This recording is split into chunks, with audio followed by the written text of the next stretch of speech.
Tombouctou, les autorités apportent assistance à nos compatriotes qui étaient réfugiés dans le camp de Mbera à Mauritanie. Une centaine est de retour à Goundam. Ils se disent être en sécurité et attendent leur réinsertion.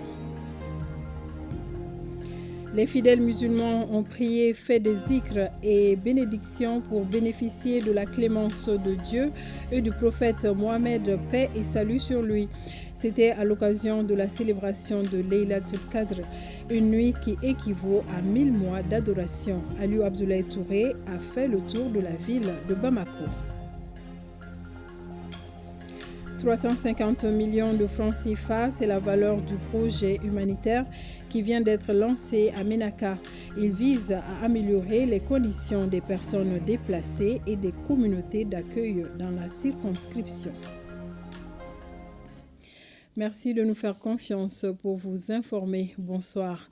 Le ministre des Affaires étrangères et de la coopération internationale en mission en République islamique de Mauritanie, Abdoulaye Diop, est porteur des messages du président de la transition à son homologue mauritanien. À suivre avec nos envoyés spéciaux au cours de ce journal. Et nous allons à Tombouctou où les autorités apportent assistance à nos compatriotes qui étaient réfugiés dans le camp de Mbera à Mauritanie. Une centaine est de retour à Goundam. Ils se disent être en sécurité et attendent leur réinsertion. Reportage Najim Babasissé, Hassan Aïdara. Le cercle de Goundam dans la région de Tombouctou continue d'enregistrer des rapatriés maliens et populations déplacées qui ont quitté les camps de réfugiés et de déplacés de Mbera en Mauritanie. Un retour possible grâce aux opérations de sécurisation menées par les FAMA dans la région. Ces hommes, femmes et enfants estimés à 108 ménages constituent la deuxième vague de rapatriés volontaires. On a été là-bas, on a peur. Bon, maintenant on a venu, ils ont dit que notre pays a de la paix. Dieu merci, on a venu. Depuis on a venu, on n'a pas vu qu'on va avoir peur ou bien autre chose. Il y a les bonnes sécurités, il y a la FAMA, il y a bien sécurité. Donc on a bien resté, on a envoyé aussi le message à notre restant, de notre population, de notre parent, pour qu'il y ait la paix au Mali. Alhamdulillah, depuis que je suis revenu, je suis installé chez des parents. Je n'ai pas d'endroit pour loger. Néanmoins, si nous sommes accompagnés, on peut faire beaucoup d'activités pour survivre. Ils ont eu quand même 3 tonnes de vivres de la part du gouverneur. Ensuite, des non-vivres également. Qui sont là, ils n'ont pas d'activité qui puisse les occuper, rien d'autre. Donc vraiment, c'est une réinsertion. À travers des activités génératrices de revenus, mais en même temps aussi, si on pouvait les faire un petit cash transfert pour pouvoir résoudre quand même les petits besoins. Ces familles ont été accueillies, installées puis assistées par les autorités et les partenaires. Nous avons pu enregistrer jusqu'à 674 rapatriés et 500 déplacés qu'on a pu installer sur un camp dans un quartier Al-Kara, qu'ils ont bien voulu appeler Mbera 2. Je trouve que ça va, ils sont un peu soulagés.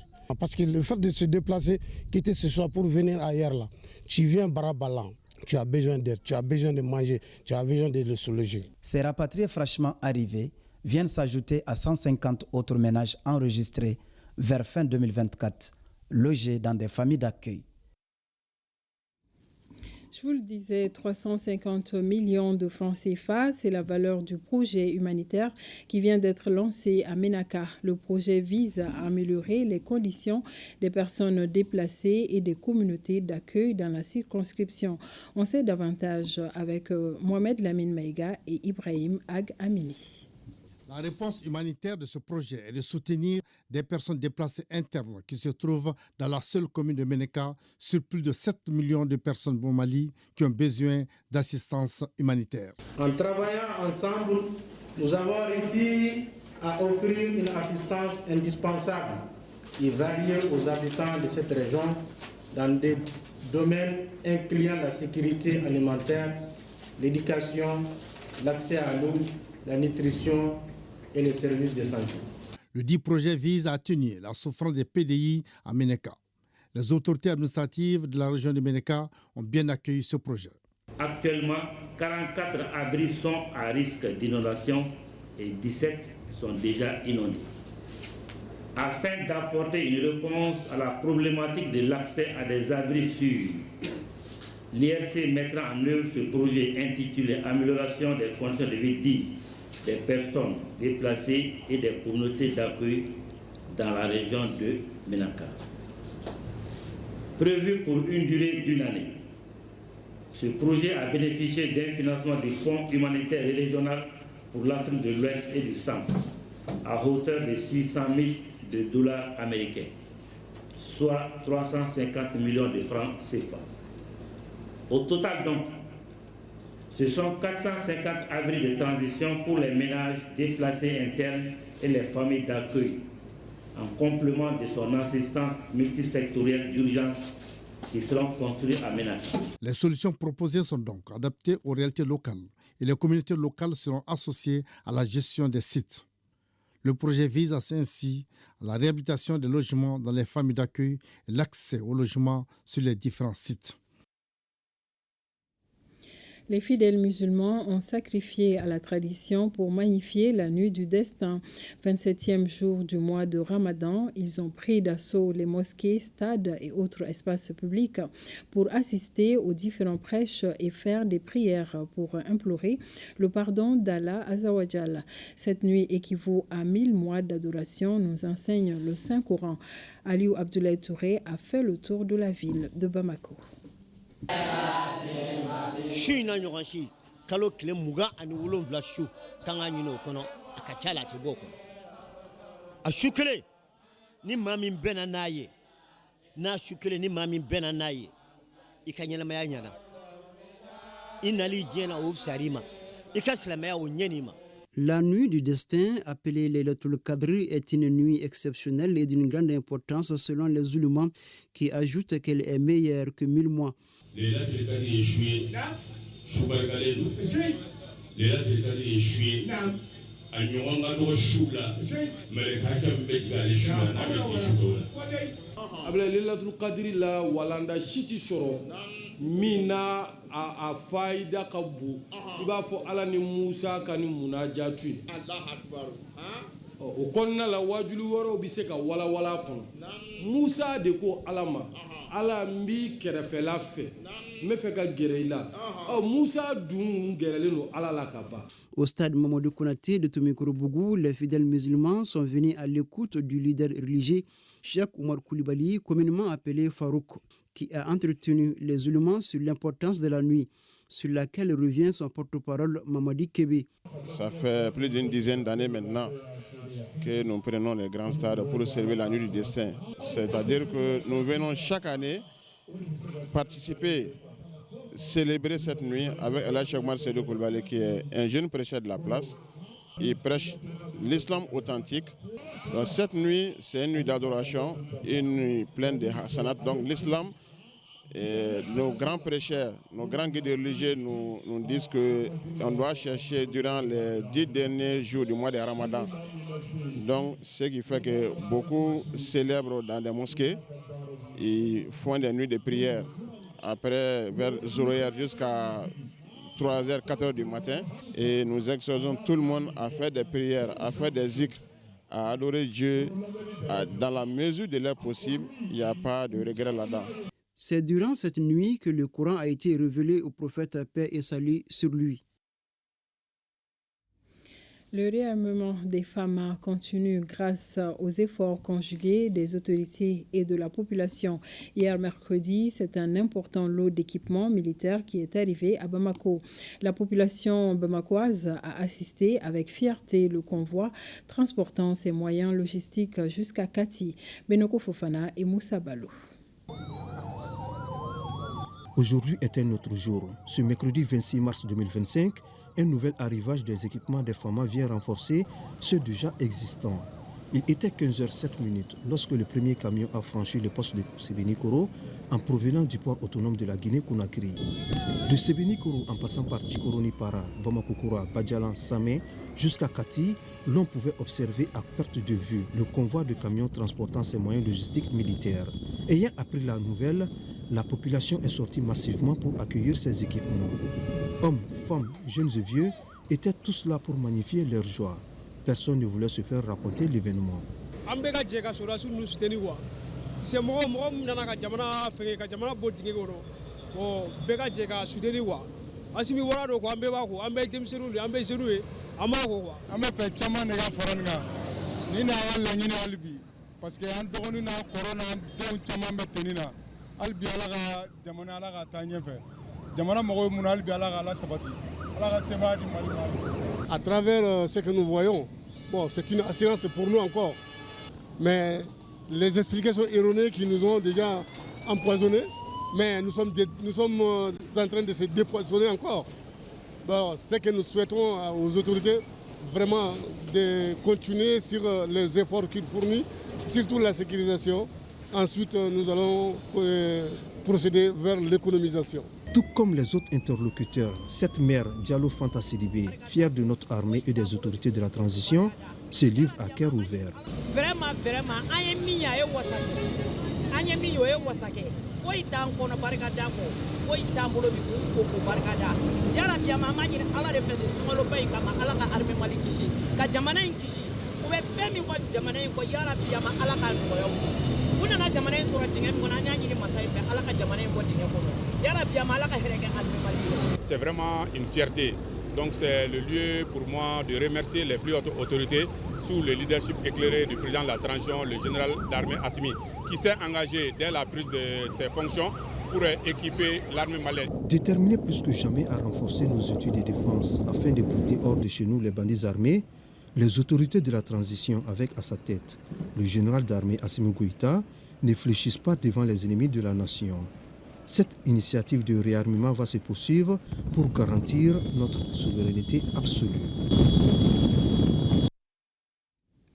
Le site de Soukalo Solidarité de Tomikorobougou, l'un des 3 retenus pour cette opération gouvernementale, a connu hier mercredi une affluence particulière à travers la présence des autorités traditionnelles, politiques et administratives.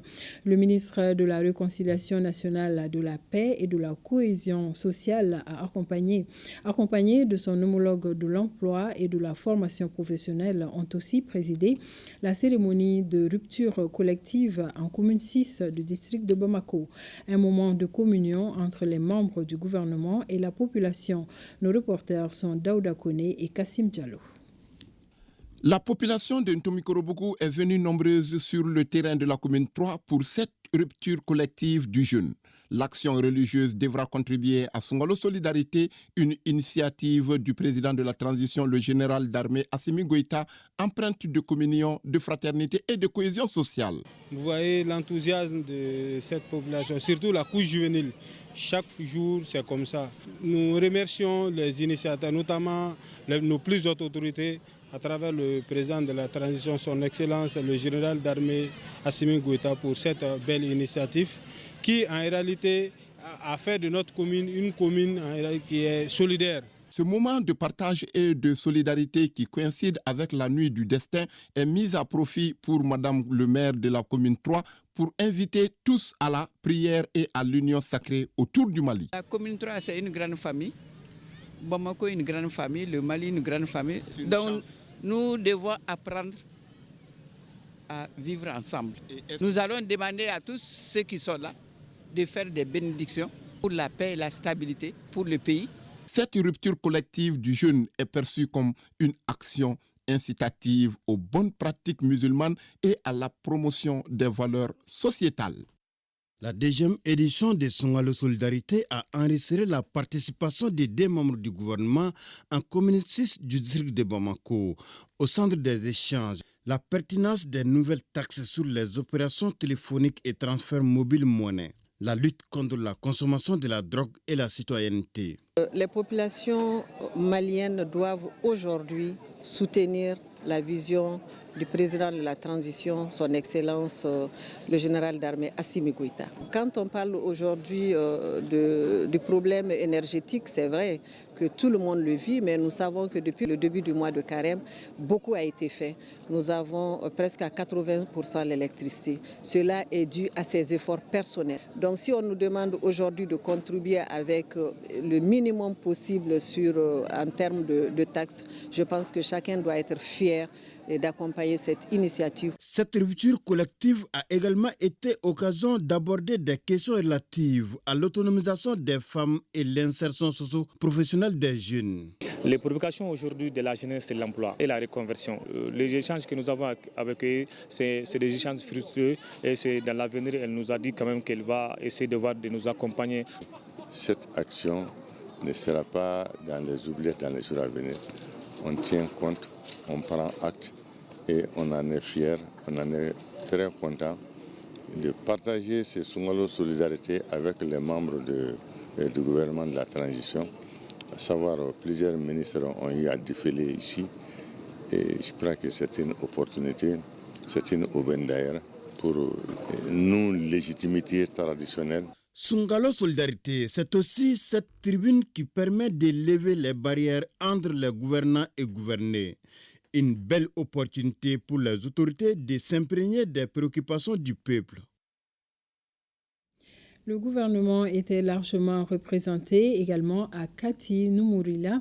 La ministre en charge de l'environnement, son collègue du travail et celui en charge de la culture. Les 3 membres du gouvernement et leurs hôtes ont passé des moments de rupture très conviviales qui se sont achevés par des bénédictions pour le Mali. Voyons cette rupture collective à Kati Numurila avec Mohamed Nama Keïta. La population de Kati a fortement ressenti la solidarité gouvernementale grâce à une animation régulière des espaces de rupture collective de jeunes Sungalo Solidarité. Depuis le début de cette initiative présidentielle, les cortèges des véhicules ministériels ne s'arrêtent plus dans la ville garnison. C'est encore le cas ce mercredi 26e jour, soir de veillée nocturne de Laylatul Qadr, nuit du destin, avec l'arrivée des 3 membres du gouvernement de Numurila. Je dis un grand merci à la population de Numurila pour l'accueil chaleureux aussi. Au niveau de la religion musulmane, c'est ce qui est demandé.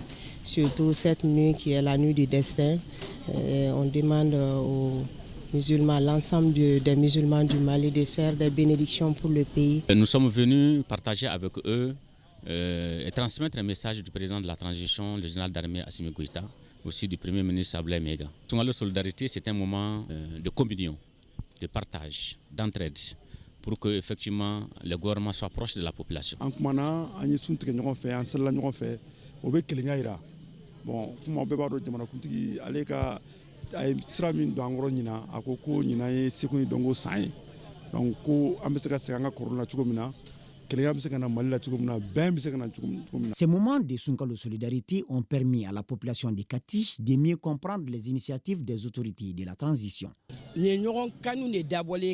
Sungalo Solidarité est une très heureuse initiative. Elle favorise l'union et consolide l'entraide. Qu'Allah bénisse nos autorités. La deuxième édition de Sungalo Solidarité à Kati a enregistré la présence de 8 ministres sur les 4 sites. Cette initiative du président de la transition est à saluer. La population est très heureuse d'être en contact avec leur ministre. Nous prions Allah de nous donner la force de pérenniser cette généreuse initiative du président de la transition. C'est un chemin qui aboutira sur le Mali de nos rêves. Le partage et la solidarité, des valeurs fondamentales de notre société, retrouvent de plus en plus tout leur sens, et c'est là grâce à l'initiative Sungalo Solidarité parfaitement mise en œuvre par le gouvernement. Le ministère de la Promotion de la Femme, de l'Enfant et de la Famille a remis ce matin 800 kits alimentaires et des non-vivres à plusieurs centaines de familles démunies et enfants dans les 6 communes du district de Bamako. L'initiative s'inscrit dans le cadre de Sungalo Solidarité, initiée par le président de la transition, compte rendu Douranché Djakiti. Ils sont enfants et femmes en situation de vulnérabilité à bénéficier des vivres et des vêtements pour la fête de Ramadan. Le geste est une initiative du ministère en charge de la femme et de l'enfant. L'objectif est de permettre à ces couches de bien fêter l'Aïd el-Fitr. Permettez-moi, avant tout propos, d'adresser mes sincères remerciements à son Excellence le général d'armée Assimi Goïta, président de la transition, pour avoir initié et soutenu l'opération Sungalo Solidarité, dont l'esprit est aussi de permettre aux Maliens et Maliennes et surtout à tous les enfants de fêter dans la joie et dans la communion.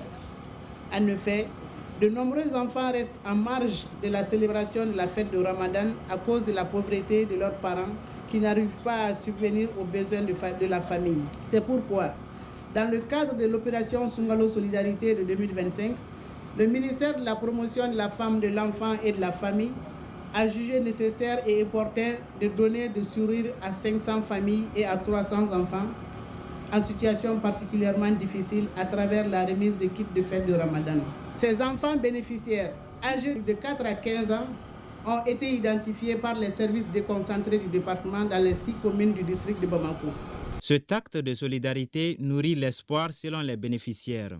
Nombreux sommes-nous les démunis qui ont besoin de ce genre de soutien, surtout à la veille de la fête de Ramadan. Nous sommes très heureux d'avoir ces kits et nous remercions le donateur. Le ministre de l'Environnement, de l'Assainissement et du Développement durable et les autorités communales présentes à cette cérémonie ont tous salué cette initiative. À Ségou, les secteurs énergie photovoltaïque, biomasse et valorisation des déchets renforcés à travers une formation des formateurs. Financée par le programme Mali Sania, ils sont au total 42 formateurs qui ont reçu leur attestation de fin de formation. Ramata Konaté et Bassi Traoré nous en disent plus. 42 formateurs requinqués de savoir en énergie photovoltaïque, biomasse et valorisation des déchets. Ce vivier de formateurs vient de boucler 45 jours de recherche et d'échange avec des encadreurs pour la promotion des 10 secteurs. On a appris à développer un développement durable à travers la transformation de ce qui est disponible à notre environnement, de les transformer en énergie. Ce qui m'a beaucoup plus marqué, c'est qu'il y avait quelque chose qui étaient à notre côté, qu'on ne le savait pas. Les débris qui étaient avec nous, chaque jour qu'on s'est débarrassé de, sont des sources de revenus pour nous. Pilotée et financée par le programme Mali Sania de la GIZ, cette formation s'inscrit dans le cadre d'un partenariat entre le dit programme, l'Université de Ségou, le Centre sahélien pour la biodiversité et le Centre de formation professionnelle Kadia Sanogo. L'un des objectifs de ce programme de formation est d'accompagner les collectivités territoriales, les opérateurs privés et les services déconcentrés de l'État de la région de Ségou à jouer pleinement leur rôle dans la gestion durable et professionnelle des infrastructures d'assainissement. Cette formation des formateurs se tient à un moment où les défis énergétiques et d'assainissement se posent avec acuité. Nous encourageons de telles initiatives. Nous appuyerons toute initiative tendant à aller au concret, parce que ces formations, c'est des formations concrètes sur des domaines qui touchent même l'essence vraiment aujourd'hui du développement de notre pays. Ces formateurs vont à leur tour former 180 apprenants durant l'année en cours. Fondation Femmes d'Afrique et Culture Mémorial de Rufisque se met à l'écoute des femmes bénéficiaires des activités génératrices de revenus afin de connaître leurs besoins et d'identifier les difficultés rencontrées. C'est à l'issue d'une causerie débat dans le cadre du mois de la célébration des droits des femmes. Le compte-rendu de Barakissa Ouattara. La FAC MR, Fondation Femmes d'Afrique et Culture Mémorial de Rufisque, prête une oreille attentive aux femmes bénéficiaires de projets d'appui pour la réalisation d'activités génératrices de revenus. Il s'agit notamment des transformatrices de produits agroalimentaires, des maraîchères, des productrices de savon qui se sont fait doter de kits de production et de transformation par la Fondation en 2020. Aujourd'hui, nous voulons vous entendre, vous les productrices, afin de connaître vos besoins réels et votre appréciation sur l'exécution des projets déjà réalisés. Ceci pour qu'ensemble, nous puissions mieux formuler les nouveaux projets, mieux mobiliser les fonds et mieux réaliser les 10 projets. Après 5 ans d'exécution du projet, les bénéficiaires dressent un bilan positif. Alhamdulillah Rabbil Alamin. Ou y a un demain qu'un projet d'ama Dieu merci, grâce à la FAC MR, nous avons pu produire de 2020 à aujourd'hui du savon, de l'eau de javel, du savon liquide, entre autres. En plus de son aide financière, elle nous aide également à trouver des marchés et nous a mis en contact avec des institutions financières. Malheureusement, après la formation, le prix des matières premières ont grimpé à cause de l'embargo. C'est ce qui nous a un peu retardés. Femmes productrices, vous exercez souvent dans des conditions difficiles, des activités génératrices de revenus. Vous avez tout le soutien de mon département. Le thème de la journée du 8 mars vous est dédié car vous constituez une force économique de notre pays. Pour rappel, la FAC MR, Fondation Femmes d'Afrique et Culture Mémorial de Rufisque, a été créée en 1992 par les premières institutrices du Mali avec comme principaux objectifs la transmission intergénérationnelle et surtout l'autonomisation des femmes. Tenue de la réunion bilan de la Direction générale des eaux et forêts. Il s'agit pour les administrateurs de faire le bilan des activités réalisées en 2024 et réfléchir sur la programmation pour 2025. Déjà, le coût de réalisation des activités pour 2025 s'élève à environ 13 milliards de francs CFA. Youssouf Diakité, Abdoulaye Samaki. Les perturbations climatiques sont de plus en plus une réalité dans notre vie de tous les jours. C'est dans cette mouvance que se tient cette réunion bilan 2024 de la Direction générale des eaux et forêts. Les administrateurs vont également réfléchir sur la programmation des activités 2025. L'objectif final, c'est de mettre en place les mécanismes pouvant efficacement protéger nos forêts. Nous avons pu réaliser plus de 4000 hectares de plantations. Nous avons pu restaurer des milliers d'hectares aussi de terres dégradées impropres à toute culture. Nous avons pu participer aux sessions des conférences des parties de la lutte contre la désertification, de la biodiversité et des changements climatiques. Pour 2025, il est prévu le reboisement de plus de 7000 hectares, une évaluation des contrats de concession et d'harmonisation pour voir qu'est-ce qui a marché, qu'est-ce qui n'a pas marché. Quelles sont les mesures innovantes qu'il faudra prendre? Il est prévu beaucoup de missions de sensibilisation et d'information et même de renforcement des capacités du personnel forestier. Toutes ces activités mises ensemble, sa réalisation va nous coûter plus de 15 milliards. Les travaux qui sont présidés par le secrétaire général du ministère de l'Environnement, de l'Assainissement et du Développement durable invitent à une implication inclusive pour l'atteinte des objectifs recherchés. Nous devons inscrire nos actions dans une dynamique de modernisation et de digitalisation.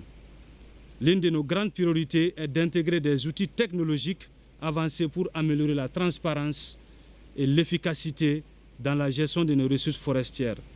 Cela passe, entre autres, par la digitalisation des permis, la mise en place d'un système de suivi en temps réel des infractions environnementales, et l'utilisation de plateformes numériques pour le suivi des actions, entre autres des reboisements et des restaurations des écosystèmes. À l'issue des travaux, des recommandations seront formulées allant dans le sens de la maîtrise des effets des changements climatiques. Journée de validation officielle des documents stratégiques sur les solutions durables au Mali. Cette rencontre vise à aider au renforcement de l'engagement étatique et du leadership national. On en sait plus avec Djemba Moussa Konaté. À travers cette cérémonie de validation officielle des documents stratégiques sur les solutions durables, les acteurs de la santé entendent trouver des réponses durables à la problématique des déplacements internes au Mali. La mise en œuvre des documents stratégiques sur les solutions durables au Mali est nécessaire pour délivrer des dividendes de paix durable axés sur la justice, les secteurs sociaux de base, entre autres. La réponse à la question des déplacements internes est complexe. Le plan d'action du secrétaire général des Nations Unies montre que l'interdépendance entre les conflits, les changements climatiques, les épidémies, catastrophes naturelles et autres met à rude épreuve les efforts des États dans leur volonté de trouver des réponses durables aux déplacements internes. Les documents de stratégie sur les solutions durables au Mali soumis à validation comprennent 8 critères de solutions durables. Il s'agit notamment de l'accès à la justice, la sécurité et la liberté de mouvement, ainsi qu'à l'emploi et aux moyens de subsistance. Les statistiques à la date du 31 décembre 2024 faisaient état de 854 956 000 PDI retournés, 88 156 déplacés maliens rapatriés et 135 551 réfugiés. La présente cérémonie de validation de la stratégie nationale des solutions durables pour le comité de pilotage stratégique au profit des personnes déplacées internes et retournées, rapatriées, réfugiés, communautés et autres vulnérables constitue une étape essentielle du processus d'opérationnalisation du triple nexus et offre ainsi l'opportunité historique à saisir en vue d'accélérer la mise en œuvre et l'appropriation de cette stratégie de solutions durables. Les participants se sont engagés à mettre en œuvre la stratégie et son plan d'action. Cela pour faire du Mali un modèle de sortie de crise et de développement socio-économique pour les populations affectées par les déplacements. Les acteurs en charge des questions humanitaires sont en conclave pour échanger et discuter sur la problématique de la santé de la population en situation de vulnérabilité. La rencontre de 2 jours est initiée par l'Organisation mondiale de la santé et le cluster santé. Reportage Inaba. Cette rencontre vise à faire le bilan des activités réalisées en 2024 dans le domaine humanitaire en lien avec les priorités nationales du ministère de la Santé et du Développement social. Il s'agit pour les acteurs humanitaires d'aider le Mali dans sa quête d'une approche multisectorielle pour soulager et sauver la vie des populations en situation de vulnérabilité dans notre pays.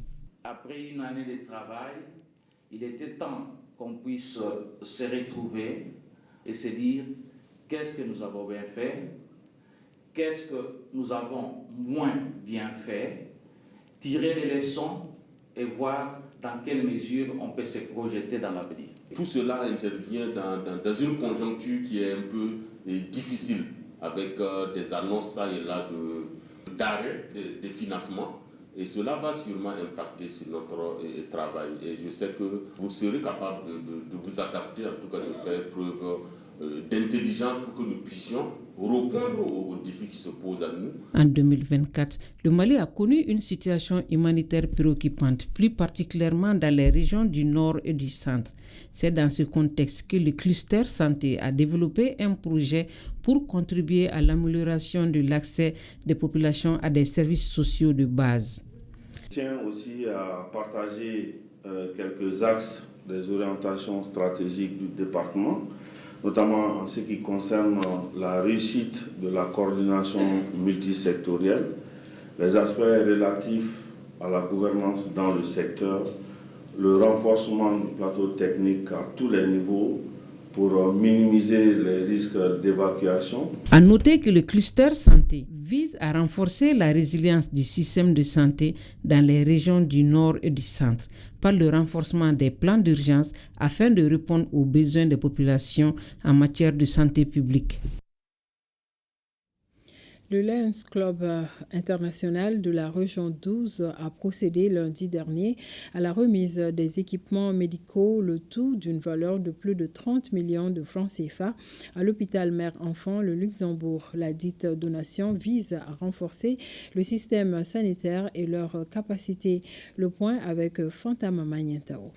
D'une valeur de plus de 30 millions de francs CFA, le don est composé entre autres d'un cabinet dentaire avec 2 fauteuils, d'un échographe, 21 lits, 21 matelas et 10 fauteuils roulants.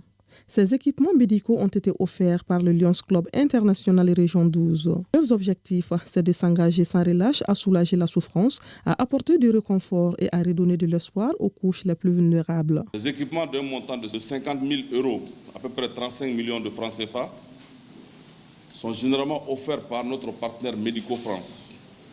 Et cela témoigne d'un engagement fort, celui de toujours répondre, présent là où le besoin se fait sentir. Notre devise est simple, nous servons. Et partout où il y a un besoin, il y a un lion. C'est cet esprit qui nous anime aujourd'hui. Selon le directeur de la Fondation Amadou Toumani Touré pour l'enfance, ces gestes contribuent directement à renforcer leur capacité de prise en charge et à alléger les souffrances de l'hôpital mère-enfant le Luxembourg. C'est un geste très significatif que nous apprécions grandement d'ailleurs, qui va venir peut-être ultérieurement compenser un manque que nous avons. Nous tenons sincèrement à les remercier, à remercier toute la délégation qui est venue pour la remise de cet équipement médical. Le directeur général de l'hôpital mère-enfant le Luxembourg remercie chaleureusement le Lions Club International Région 12 pour leur geste à la fois solidaire et humanitaire. Ce don vient à point nommé dans un contexte où les besoins sont immenses et les ressources limitées. Il constitue un soutien technique, mais aussi moral pour nos équipes soignantes qui se battent chaque jour avec dévouement. Donc, au nom de l'ensemble du personnel de l'hôpital mère-enfant de Luxembourg, au nom des patients que nous servons, je vous dis merci. Merci pour votre confiance, merci pour votre solidarité et merci pour votre humanité. Ce don sera un symbole d'entraide, un message d'amour et de solidarité. Le Lions Club et partenaires continueront à œuvrer pour un Mali plus juste, plus solidaire et plus humain. Le budget prévisionnel 2025 de l'IPR-IFRA de Katibougou s'élève à plus de 3 milliards de francs CFA. C'est ce qui ressort des travaux de la 13e session ordinaire du Conseil d'administration qui s'est tenue ce lundi 24 mars dans les locaux de l'Institut. Selon les administrateurs, ce budget est supérieur à celui de l'année écoulée à hauteur de 2,46%. Reportage Adama Traoré. Les administrateurs de l'IPR-IFRA de Katibougou se sont réunis à la faveur de la 13e session ordinaire de son conseil d'administration. Après présentation et discussion du procès verbal de la 12e session et de son état d'exécution des recommandations, il a été également question pour les administrateurs d'examiner et adopter les rapports annuels des performances et les projets annuels des performances 2025.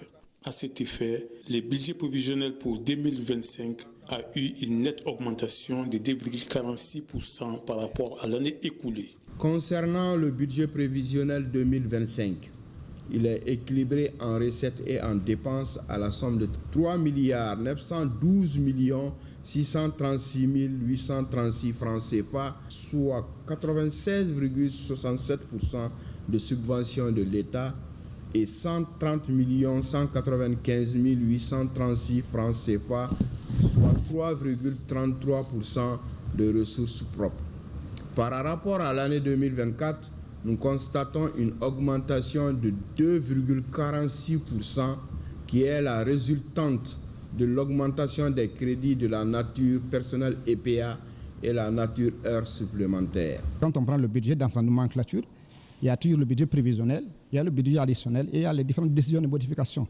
Donc, au cours de l'année, on va essayer de voir. Maintenant, si ça ne suffit pas, obligatoirement, on va aller ce qu'on appelle à des décisions de modification. Selon lui, l'IPR-IFRA de Katibougou a toujours respecté ses engagements sur le plan académique. Par ailleurs, il évoque quelques difficultés concernant les domaines fonciers de l'Institut. L'IPR est installé sur un domaine de 450 hectares. Donc, les 450 ne sont pas sécurisés. Quand on prend l'IPR, on dit pratiquement nos offres ou bien nos missions, c'est la recherche. C'est la recherche scientifique. Et quand on dit recherche sur le terrain, c'est des essais, c'est des tests. Et à chaque fois, à cause de ça, en réalité, les anciens ont des problèmes avec les divulgations, avec les paysans. Donc si les plus hautes autorités arrivent à nous aider pour la sécurisation de vraiment ces deux domaines, ça nous fera plaisir. À la fin des travaux, les administrateurs ont formulé des recommandations allant dans le sens de l'amélioration de la gouvernance de l'IPR-IFRA de Katibougou dans les jours à venir. Vente promotionnelle de bœufs en prévision de la fête de Ramadan qui approche à grands pas.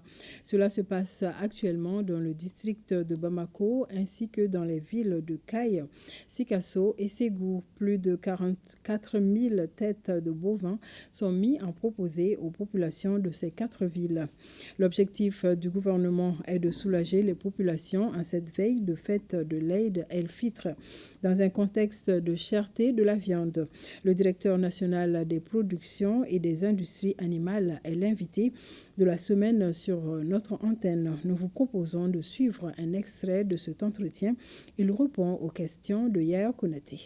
Quand on prend les taux d'exploitation du bétail malien, ça a aussi entre 20 et 30%. Taux d'exploitation, expliquez-nous. Taux d'exploitation. Le taux d'exploitation, c'est la quantité d'animaux qui est mise sur le marché sans pourtant que les cheptels soient détériorés. Et donc, quand on prend un éleveur, je ne vais pas prendre une ethnie, il y a certains éleveurs, ils peuvent faire une année qui a à peu près 500 à 600 têtes, mais il ne vend aucune tête. Vous voyez? Donc, or, ce taux-là, le taux d'exploitation ne compte pas. Donc, dans son cheptel, le taux d'exploitation, c'est 0%. Or, l'effectif est là. Donc, on a suffisamment d'effectifs, mais l'animal n'est pas exploité comme à bon escient. C'est pour cela, à travers votre micro, je tiens à saluer son Excellence, Monsieur le ministre Youbaba, qui a bien voulu mettre une stratégie de valorisation de la viande rouge. Donc, à travers cette stratégie, on va mettre des points d'embauche, des ateliers d'embauche. Vous misez plus sur l'embauche que sur l'élevage traditionnel? Bien sûr, parce que c'est l'embauche qui permet de mettre les animaux sur les marchés. L'élevage traditionnel, là, ça c'est l'élevage contemplatif, c'est l'élevage de prestige.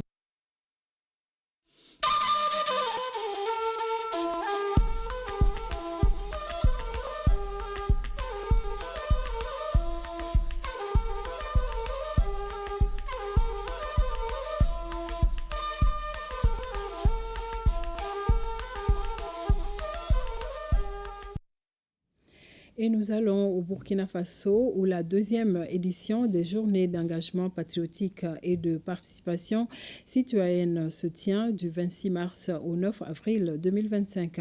À l'occasion de la montée des couleurs à la primature, le Premier ministre a livré le message du chef de l'État, le capitaine Ibrahim Traoré. Il invite les Burkinabés à faire une halte pour faire le bilan de leur niveau d'engagement dans le respect de l'ordre et de la discipline. Le point avec Tanga Kanfando.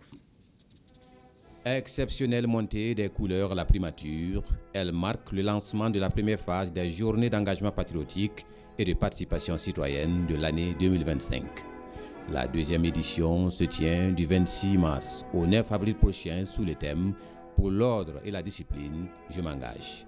Dans son message délivré par le Premier ministre, le président du Faso, le capitaine Ibrahim Traoré, est reconnaissant au Burkinabé pour les efforts consentis dans la mobilisation du Fonds de soutien patriotique, le civisme fiscal et la conscience souveraine et invite chaque citoyen à se questionner sur son degré de discipline et d'engagement dans la lutte engagée pour un Burkina libre et souverain. Camarades peuple intègre du Burkina Faso, je constate malheureusement que certains Burkinabés n'ont pas encore pris le train de la révolution en marche, préférant se soustraire à l'ordre et à la discipline, ignorant allègrement le code de la route et méprisant les horaires de service, désobéissant aux instructions de leur hiérarchie et aux directives données par les décideurs. Ils sont prompts à la fraude, à la triche et pillent le peu de ressources publiques que le peuple met à leur disposition. Pourtant, ils sont les premiers à réclamer des services de qualité, à exiger des dirigeants intègres, engagés et des autorités qui décident et s'assument.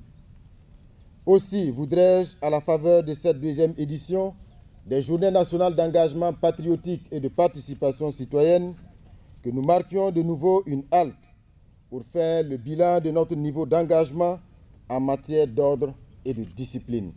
Le chef de l'État prêche pour un changement de mentalité tant au niveau individuel que collectif pour faire de l'ordre et de la discipline la boussole des actes posés dans tous les secteurs de la vie du pays. L'ordre et la discipline, c'est entre autres bien entretenir les moyens que l'État met à votre disposition pour la bonne exécution de vos missions. Les biens de l'État, ce sont les biens du peuple. Je voudrais que chaque agent public s'engage à bien les utiliser afin que ces biens soient utilisables dans la durée. Camarades combattants sur le front, je voudrais louer votre engagement patriotique sans faille qui nous permet progressivement de recouvrer des pans entiers de notre territoire et de réinstaller des villages. Ces victoires, vous les avez engrangées par votre sens élevé de la discipline et de l'ordre. Ce sont d'ailleurs ces deux valeurs qui font la force des armées puissantes. Je vous encourage à toujours persévérer dans l'ordre, la discipline et la vigilance, car c'est ce qui fonde et consolide tous vos exploits sur le terrain. Les journées d'engagement patriotique, c'est donc la promotion de pratiques qui visent à faire du Burkina la terre où vivent des citoyens responsables, des élèves et étudiants disciplinés, des travailleurs du public et du privé intègres, une armée professionnelle et disciplinée, conclut le chef de l'État dans son message. Et au Niger, un bulletin qui évoque les interventions des forces de défense et de sécurité dans leur mission de sécurisation du territoire nigérien du 23 au 26 mars 2025 avec Jocelyne Amonso. Dans le cadre de l'opération NIA, menée sur la rive droite du fleuve Niger, le mardi 25 mai 2025, aux environs de 13h, une unité militaire en patrouille de protection de l'escorte stratégique dans le secteur de Kékiré, sur la route nationale reliant Tera à Niamey, a été prise en embuscade par un groupe terroriste. Grâce à une riposte rapide et déterminée, les assaillants ont été mis en déroute et contraints de se replier à travers une forêt dense, abandonnant une partie de leur matériel. Matériel saisi, 3 motos, 2 fusils d'assaut AK-47 avec 2 chargeurs pleins, 180 munitions de calibre 12,7 x 108 mm, divers équipements de combat. Dans la même journée, lors d'une patrouille de proximité en périphérie de Tera, les forces engagées ont repéré et neutralisé 2 guetteurs terroristes dissimulés dans un bois situé au sud du village de Dumba. La veille, le lundi 24 mars 2025, dans la zone de Tamou, un renseignement précis a signalé la présence d'un criminel recherché en provenance du Burkina Faso dans un cabaret de la ville Tamou. Une mission a été immédiatement dépêchée sur place et a permis son interpellation sans incident avant de le remettre aux autorités compétentes pour la suite de la procédure. Dans la région de Tillabéri, à l'ouest du pays, l'opération Al-Mahou, le 23 mars 2025, aux environs de 9h, les éléments du poste militaire de reconnaissance de Yassan ont interpellé 4 individus au comportement suspect. Ces derniers tentaient de contourner le dispositif sécuritaire en place, ce qui a immédiatement éveillé l'attention des militaires. Après une sommation d'arrêt suivie d'un contrôle minutieux, ils ont été appréhendés sans incident. Une fouille préliminaire a permis de relever plusieurs éléments suspects, suggérant une possible mission de reconnaissance en vue d'un acte malveillant. L'attitude des interpellés ainsi que leur déplacement antérieur laissent penser qu'ils cherchent à identifier des vulnérabilités dans le dispositif sécuritaire. Conformément aux procédures en vigueur, les 4 individus ont été remis à la gendarmerie nationale pour des investigations approfondies. À l'est du pays, dans la région de Difa, grâce à un renseignement précis, nos forces de défense et de sécurité ont mené le 23 mars 2025 une opération dans la zone de Yébi, aboutissant à l'interception d'une importante quantité de vivres destinés au ravitaillement de Boko Haram, ainsi qu'à l'interpellation de plusieurs ravitailleurs et à la destruction des pirogues servant de moyens de transport.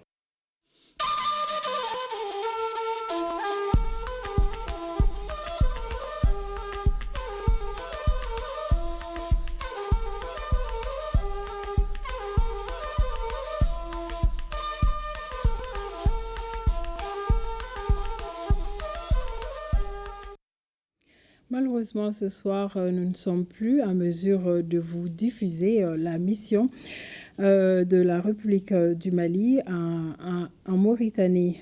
Élément à suivre dans nos éditions futures. Toutes nos excuses. Et c'est ce qui referme cette édition. Merci de nous avoir suivis et passez de bons moments de télévision.